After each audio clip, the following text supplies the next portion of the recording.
My name's Carter, and I used to work maintenance for the old coal mines in West Virginia, a job that paid just enough to keep me from asking too many questions. The mines were a maze of tunnels, some abandoned since the 1930s, stretching miles beneath the mountains. We'd hear stories, workers who went missing, strange echoes that weren't machinery, but you learned to shrug it off when you're underground 10 hours a day. That changed in November 2023, when they sent me to check a collapsed shaft in Sector 17, a section so deep we called it, the Hollow. It was supposed to be routine, assess the damage, report back. I wish I'd never gone. The descent took hours, the elevator rattling down a shaft that hadn't been used in decades. When I stepped out, the air was wrong, thick, sour, like something dead had been left to rot. My headlamp barely cut through the gloom, illuminating jagged walls dripping with black water. The collapse was worse than they'd said. Half the tunnel was gone, replaced by a gaping hole that dropped into darkness. I radioed up, but all I got was static, the signal swallowed by the earth. That's when I heard it, a faint tapping, like metal on stone, coming from below. I figured it was pipes settling, but it didn't stop. It got louder, rhythmic, deliberate, like something was signaling. I leaned over the edge, shining my light down, and saw something. A shape, too big to be a man, clinging to the rock wall 50 feet below. It was pale, hairless, its limbs bent at angles that made my skin crawl. I froze, watching as it turned its head, slowly, too slowly, and looked up.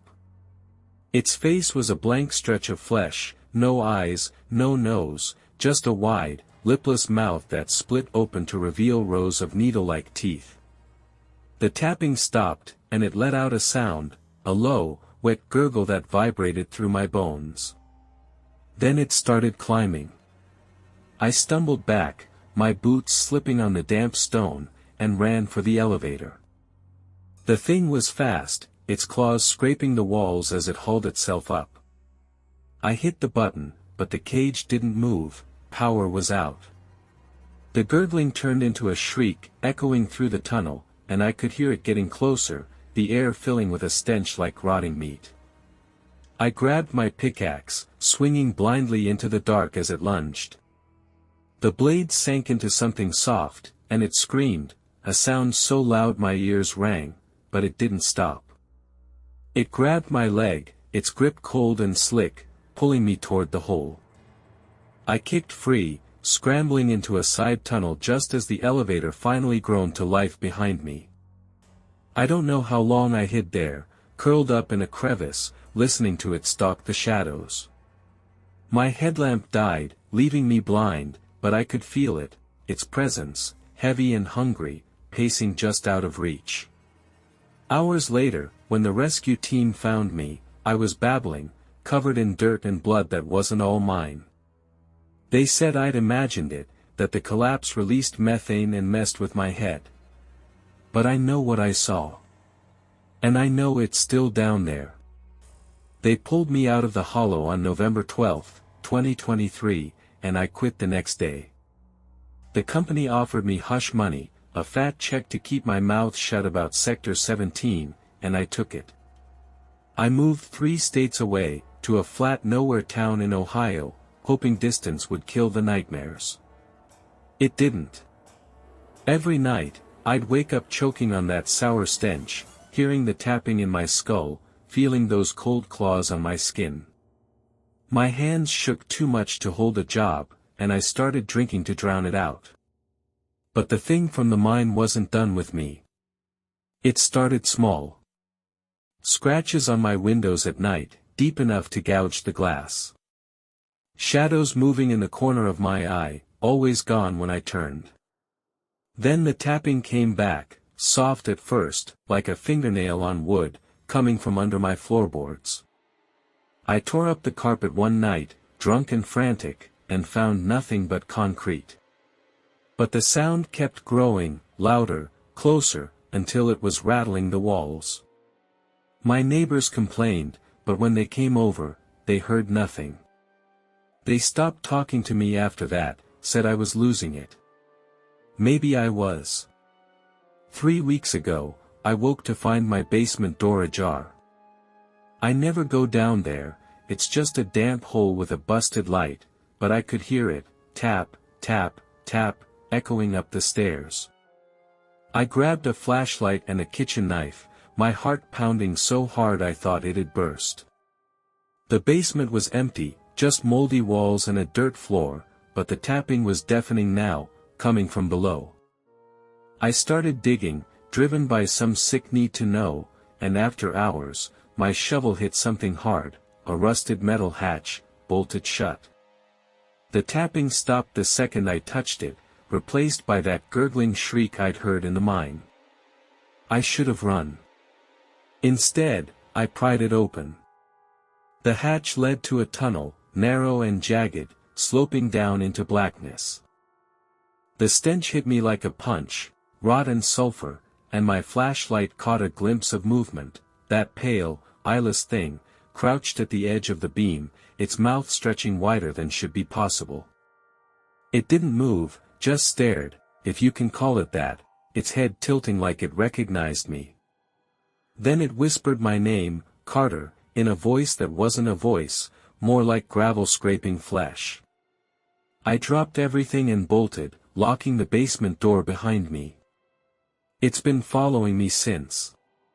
Last night, I found claw marks on my ceiling, dripping with black slime. The tapping's constant now, under my bed, in my closet, inside my walls. I called the cops, but they found nothing, no hatch, no tunnel, just a smooth dirt floor. They think I'm crazy, but I know it's real. I can hear it breathing now, slow and wet, right behind me as I write this. I don't know how it found me, or what it wants, but I'm out of time. If you're reading this, don't go looking for the hollow. It's not just in the mines anymore. I'm Emily, and I used to live alone in a cheap apartment on the outskirts of Portland, Oregon. It was a quiet building, mostly retirees and night shift workers, the kind of place where you never heard a peep after 10 p.m. That's why the phone calls stood out. They started in January 2024, always at 3:13 a.m., like clockwork. My landline would ring, yeah, I still had one, came with the lease, and when I picked up, there'd be nothing. Just silence, heavy and thick, like someone was holding their breath on the other end. I'd say, hello, a few times, then hang up. Prank calls, I figured. Annoying, but harmless. After a week, the silence changed. I started hearing faint static, then a low hum, like an old radio tuning in. I stopped answering, letting it ring out, but it didn't stop. 15 rings, every night, precise as a metronome. I unplugged the phone, thinking that'd end it, but the next night, it rang anyway, disconnected wires dangling uselessly from the wall. That's when I got scared. I called the landlord, who said it was impossible, but he replaced the phone anyway. The calls kept coming. By February, there was a voice. It was soft, raspy, like someone whispering through a throat full of dust. Emily. It said, dragging my name out slow and deliberate. I froze, receiver trembling in my hand, and asked who it was. No answer, just that voice again, Emily. Deeper this time, like it was sinking into the floor. I slammed the phone down and ripped the cord out, but the ringing didn't stop. It came from everywhere, the walls, the ceiling, my goddamn fridge, until I was curled up on the couch, hands over my ears, waiting for dawn. I moved out the next day, crashing with a friend across town. The calls stopped, and I thought it was over. Then, 2 nights ago, my friend's cell phone rang at 3:13 a.m. She answered, half asleep, and her face went white. She handed it to me, mute, and I heard it, Emily." Followed by a wet, choking laugh that made my skin crawl. I hung up, but the screen lit up again, no caller ID, just that same time, over and over. We turned it off, but it kept ringing, the sound muffled inside the dead device. Yesterday, I went back to the apartment to grab my stuff. The new tenant, a guy named Mark, was already moving in. He looked rattled, bags under his eyes, and when I asked if he'd gotten any weird calls, he nodded. "Last night," he said, 3:13. It said my name. I didn't stay to chat. As I left, I heard the phone ring behind me, sharp and insistent, even though the line was still unplugged. I haven't slept properly since that night. After leaving the apartment, I bounced between motels, hoping distance would break whatever was chasing me. It didn't. The calls followed, always at 3:13 a.m., no matter where I was or what phone I used. Hotel landlines, burner cells, even a gas station payphone I tried once, they all rang, and that voice was there, Emily. Growing louder, angrier, like it was clawing its way closer. I stopped answering, but it didn't matter, the sound burrowed into my head anyway, a rusty blade scraping my nerves raw. Last week, I checked into a motel off I-5, a dingy place with flickering neon and a clerk who didn't ask questions. I unplugged the room's phone, shoved it in a drawer, and triple-locked the door. At 3:13, the TV snapped on, static at first, then that hum, low and pulsing. The screen flickered, and my name appeared, scratched into the noise like someone had carved it with a knife, Emily. The voice came through the speakers, "Emily. I see you." And the lights dimmed, casting the room in a sickly yellow glow. I yanked the plug, but the TV stayed on, the screen now showing me. A grainy, warped version of myself, sitting on the bed, staring at the set. But I wasn't alone. Something stood behind me, tall, thin, its head cocked at an unnatural angle, its face obscured by shadows that writhed like smoke. I bolted, leaving everything behind, and drove until dawn. I'm in a new town now, a nowhere speck in Idaho, hiding in a library to write this. My hands won't stop shaking, and my reflection in the computer screen looks wrong, too pale, too still, like it's waiting for something. The calls haven't stopped. Last night, in a diner bathroom, the payphone rang as I passed. I didn't pick up, but I heard it through the door, "Emily, closer now." Followed by that laugh, wet and guttural, like it was choking on something alive. I've been digging online, desperate for answers. I found a forum post from 2019, a guy in Portland claiming his sister vanished after weeks of late-night calls. She'd lived in my building, same apartment. He said she'd described a voice, a shadow that grew in her mirrors, until one night she just wasn't there. The post ended with him begging for help, saying the calls had started for him too. His account's been silent since. There's more, old newspaper clippings about tenants in that building going missing, dating back to the 70s, all tied to unexplained phone activity. Whatever it is, it's been there a long time, and it doesn't let go. It's 2:58 a.m. now. The library's empty, lights buzzing overhead. I can feel it, cold air brushing my neck, a weight pressing down. The public phone across the room just started ringing, slow and steady. I won't answer. I can't. But I know it's for me.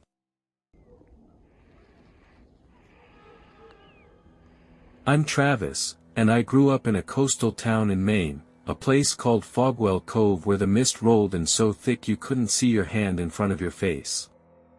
It was April 2022 when it happened, a night so foggy the streetlights were just smears of yellow in the gray. I was driving home from a late shift at the docks, the road winding through cliffs and pine trees, when my headlights caught something, a figure standing in the middle of the lane, motionless. I slammed the brakes, tires squealing, and leaned out the window to yell. No response. Just a silhouette, tall and hunched, swallowed by the fog. I honked, but it didn't move. Annoyed, I got out, the damp air clinging to my skin like wet hands.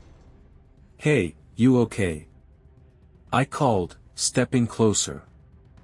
The figure turned, slow and jerky, and my stomach dropped.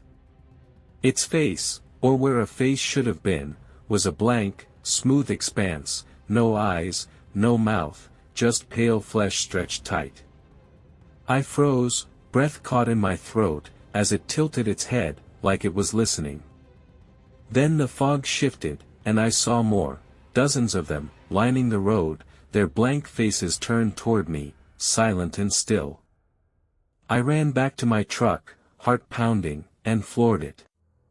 The figures didn't chase, didn't move, just watched as I sped past. I didn't stop until I hit town, bursting into the diner where my buddy Sam worked the graveyard shift. I told him everything, expecting him to laugh, but his face went pale. "You saw them too," he whispered, pulling me to a corner booth. He said it had happened to him a month ago, same road, same fog, same faceless things. He'd gone to the cops, but they'd brushed it off as drunk talk. Then he showed me his phone, blurry photos from that night, shapes in the mist, their heads cocked at impossible angles. We decided to go back the next night, armed with flashlights and a cheap camera. The fog was thicker, a living thing that swallowed sound, and the road felt wrong, too quiet, too empty. Half a mile in, we saw them again. Closer this time, their blank faces gleaming in our beams, bodies twitching like broken puppets. Sam snapped pictures, his hands shaking, while I shouted at them to leave us alone. That's when they screamed, a high, keening wail that tore through the air, not from mouths they didn't have, but from everywhere. The fog pulsed, and they lunged. We ran, branches clawing at us, their screams chasing us through the trees. I lost Sam in the chaos, his flashlight winking out behind me. I made it to the truck, alone, and drove straight to the sheriff. He didn't believe me, said Sam probably wandered off, but I knew better. They found his camera 3 days later, smashed on the cliffs, the memory card missing. He's still gone. Sam's disappearance broke something in me. I stopped sleeping, stopped eating, just sat by my window watching the fog roll in every night, thicker and darker than it had ever been. The town whispered about him, lost hiker, drunk accident, but I knew the truth. Those things took him, and they weren't done. A week after he vanished, I started seeing them outside my house. At first, just shapes in the mist, their blank faces pressed against the glass, but they got bolder. They'd stand in my yard, motionless, until I blinked, then they'd be closer, inches from the door, hands clawing the air with fingers too long, too thin. I tried leaving Fogwell Cove, packing a bag and driving south, but the fog followed. It swallowed the highway, thick and gray, and there they were, lining the road, their heads snapping toward me as I passed. I turned back, trapped, and locked myself in my house. The power flickered out that night, and the screaming started again, not outside, but inside, echoing from the walls, the floor, my own damn throat. I found scratches on my arms I didn't remember getting, deep and jagged, oozing black. Desperate, I dug into the town's history. Old logs from the 1800s mention a shipwreck off the cove, a fishing vessel lost in a storm. The crew washed ashore, alive but wrong. No one wrote much, just that they didn't speak, didn't eat, just stared with faces like the moon. The townsfolk burned them, thinking it was witchcraft, but the fog never left after that. Every few decades, people went missing, hunters, kids, whole families, always when the mist was thickest. The last report, from 1978, described a man found wandering the cliffs, babbling about the eyeless ones, before he threw himself into the sea. They're in my house now. Last night, I woke to find one standing over my bed, its blank face inches from mine, trembling like it was excited. I swung at it, but my fist passed through, hitting nothing but cold air, and it laughed, a sound like drowning. The others joined in, their shapes filling the room, their screams shaking the walls until the windows cracked. I've boarded everything up, but it's useless. The fog seeping through the gaps, carrying their whispers, "Travis, join us." It's dawn now, but the fog hasn't lifted. My phone's dead, the lights are out, and the air's so cold I can see my breath. They're outside, inside, everywhere, watching, waiting. I can feel my face tingling, going numb, like it's smoothing over. I don't know how much longer I've got, but if you find this, don't come to Fogwell Cove. The fog isn't just weather. It's alive, and it's hungry.